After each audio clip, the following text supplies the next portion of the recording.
রাধে রাধে বন্ধুরা, সবাইকে স্বাগত জানাই।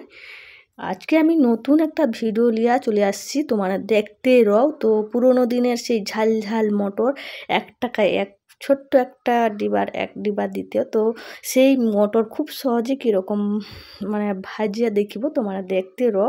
তো আমি মটরটাকে 3-4 ঘন্টা ভেজি রাখছিলি, তারপরে ভালো করে জল ঝরিয়ে গামছায় মুছে টুছে দিয়া একটু রোদে দিচ্ছি। তারপরে আমি মালাগুলো গাঁথছি বিশ্বকর্মার উপলক্ষে।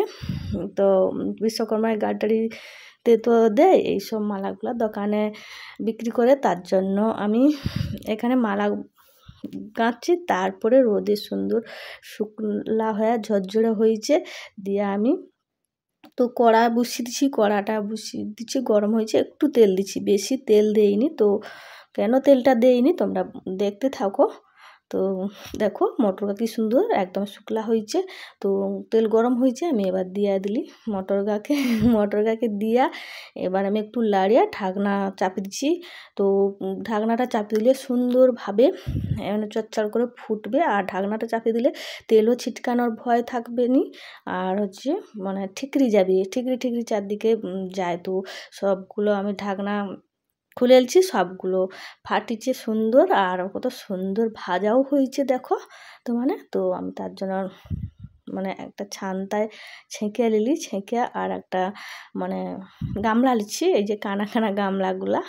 তো ও গামলাটা রেখে দিলি, তারপরে আবারও একটু দিয়া দিলি, দিয়া আবার আগে একটু ভয়ে ঢাকাটা চাপিয়ে দিচ্ছি। তো তারপরে ঢাকনাটা খুলে আবার লাড়ছি, আবার ঢাকনা চাপিয়ে দিচ্ছি। ভয় লাগছে যদি তেল ছিটকায়, তার জন্য আমি ভয়ে ভয়ে এরকম করছি আর কি।